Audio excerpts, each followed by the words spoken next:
Hello Manchester, my name's Chris Hines. I'm talking to you pre-recorded from our garden in Cornwall. We're about a mile from the beach, which is down in that direction. Good surfing beach, place called Porthtown, formerly known as Porth Tampon because of the dreadful state of the sewage pollution that used to cover it. But I'll come to that in a little bit. Fully appreciative of how lucky I am, and myself and my partner Katie, and many of us down here. You know, we, even in lockdown, we surrounded by trees and able to walk to the beach, etc. So fully appreciative of how lucky we are. And I think that's an important thing that I carry through my life at all times with me, not just now with the COVID issue, but of how lucky we are. And I think there's actually a thing called the deal. That's how I like to refer to it. And the deal is that we get to live on this amazing planet, and therefore we give something back. The deal is we give something back, and especially us. You know, like, we're privileged. We'll have a roof over our head tonight. We'll be warm. We'll be secure, and we will eat well. And for millions of people on the world, that isn't the case. So even more, there's a deal on us. And there's a quote, though. You think you have a little bit of original thinking, but often someone's had that before. And the environmental and human rights and racial rights campaigner Alice Walker, who wrote The Colour Purple, she kind of captured that most succinctly. She said, "Activism is the rent I pay for living on the planet." So that's kind of something that I carry with me on a day-to-day basis, and I try and make sure that my life counts. And a little bit of background. So I grew up on the edge of Dartmoor. I went to a big rural comprehensive school, but unfortunately I kind of took wrong subjects and I completely fluffed all my A-levels and ended up moving down to Cornwall, working for a surfing magazine. Lived in a van for the first 6 months when I lived here because they only paid me a small income and it wasn't enough to have a house to live in and a mode of transport, and I had to have a vehicle for the job. So I lived in a van for 6 months, and then I lived here in a flat, and then a caravan, a static caravan, where I lived for 8 years. And I've been lucky enough to then be able to buy this place where I live now. And lots of the trees that you can see here, these are all trees I planted. And now they're 20, 30, nearly 40 years old, some of those trees. And trees are great things. You know, come October, go out on seed gathering Sunday and look for some seeds, some acorns and conkers or whatever, and plant them in a pot and then watch them come. And then slowly they'll get to about this big. And then you can put them in the ground somewhere and then you watch them grow. And then you suddenly realise, crikey, I'm insignificant. And you get to realise your true place in time and the ongoing life of the universe. But as I said, I think there is this kind of requirement that we give something back. And in late 1980s and then early 1990s, we formed an organisation down here called Surfers Against Sewage. And we created that because we were fed up with the state of our coastal waters. And literally, we would go down to the beach and we just wanted to be able to go and use it for the wonderful playground that it is. You know, the oceans, the coastal water, playing in the waves and everything. That was our aim. And that was always something that we held in our hearts and in our minds. And I think everything in life is a combination of heart and mind.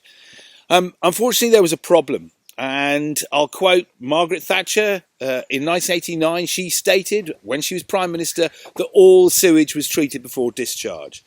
That was a downright lie. There were 400 million gallons of completely crude sewage being discharged around our coastal waters every single day when she said that. From Newquay to Newcastle, from Brighton to Blackpool, every single toilet, washing machine, everything, literally what you flushed down the toilet went straight into the sea without even a basic sieve in place. And here at our beaches, that was what we were surfing in. You know, we would duck dive under a wave and come up, and I would sometimes have a panty liner stuck in my hair. And sewage would be in the water, and we would sometimes get physically sick, like bad diarrhea and vomiting, eye and ear infections. So we set out to do something. We went, enough is enough, and we formed this organisation called Surfers Against Sewage, and we set out to campaign for clean seas. So we knew what our aim was, to be able to enjoy it. We knew what the problem was. We knew also that we had to find a solution. And we looked high and low, and we found on the island of Jersey that they, instead of building long sea outfalls, they built a thing called UV, ultraviolet light disinfection. Not Trump sticking a UV tube up your bottom, that's not the one. But we looked at that, and they put UV in, and we were so confident in their technology that I gave evidence once to a House of Parliament Select Committee, and I went up to London and they quizzed me about how confident we were in that technology. And I said, based on the bacterial count in their outfall pipe, I would feel 50 times safer sticking my head up Jersey's outfall pipe than bathing on a government-passed beach, so-called, such as Porth Tampon. The island of Jersey heard that I'd said this, and they asked me out to the island, and I duck-dived into the mouth of 100,000 people's sewage. And I got, that far up the pipe before I was blown back out with the force of the sewage. But I stand by what I said. Looked, tasted and smelt cleaner than the beaches we were bathing on. And it was £9 million cheaper than building the long sea outfall. So sometimes doing the right thing environmentally, a lot of people say, oh, you can't do that, it's too expensive, it won't work. This worked, and it was cheaper. So we found our solution. We then had to do this thing of creating the environment for change. And we set out to do that by using the media.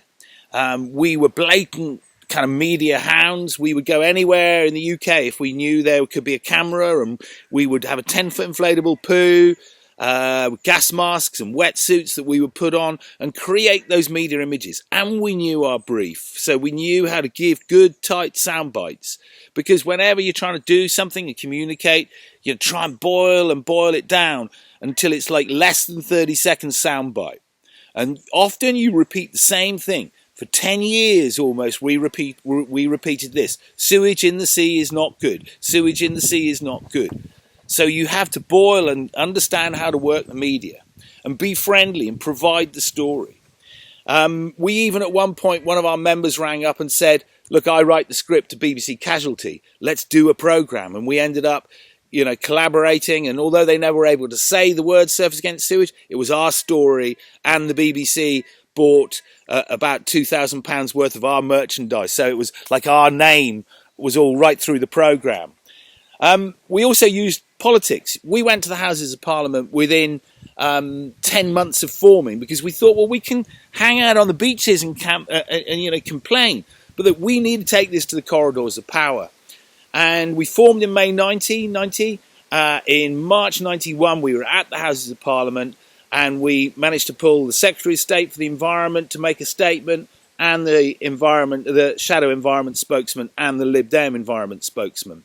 And the very day we got there, because of the pressure, because of what we were creating, the government announced a £2 million spend on research into the health effects of bathing in sewage-contaminated seawater.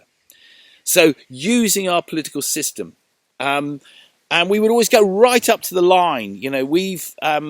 We never had one single arrest during our campaigning years, but we would go right up to that line, and we would always engage with the police, understand how far we could go, and they were very good. They would let us do that. We also used the law. We judicially reviewed one of our local councils here and took them to the Royal Courts of Justice in London and won, and helped set case precedent for the whole of the UK.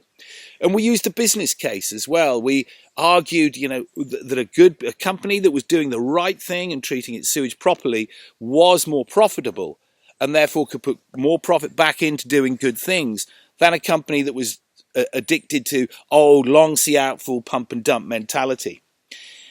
We had, at our peak, 18,000 members. They helped fund us. We had a turnover of about £420,000 a year in the mid-1990s, and that allowed us to go whatever we wanted to do, wherever we needed to be, we could be there and do what we needed to do and say what we needed to say with freedom. And, that was membership and T-shirts, and sale of T-shirts and sweatshirts, and a damn good fundraising ball every year that had bands like Faithless play, and they would play for, almost no fee.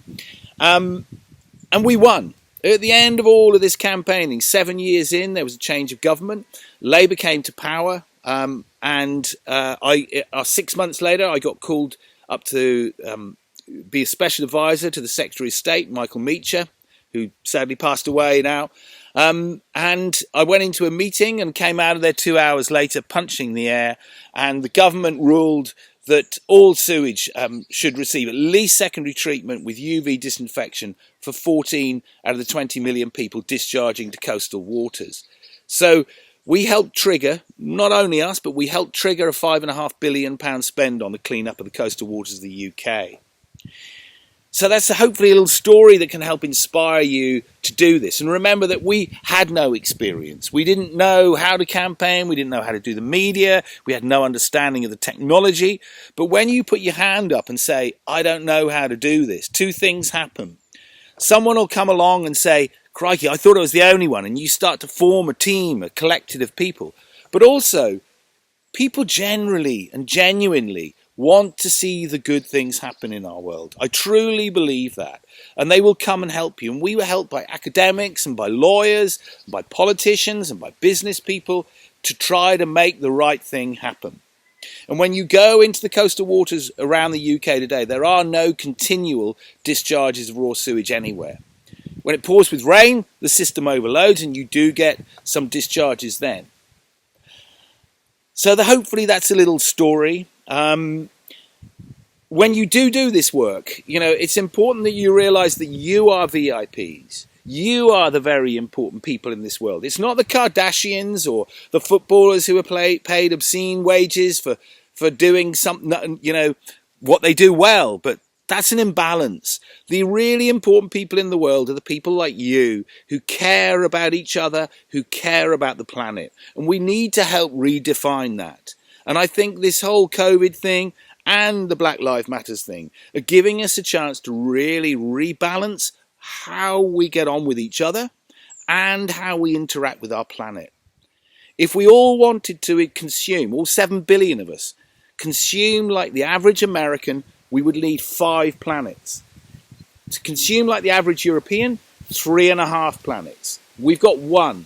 So we've got to get smart, we've got to get on with each other, and we've got to accept that most of us will have a little bit less.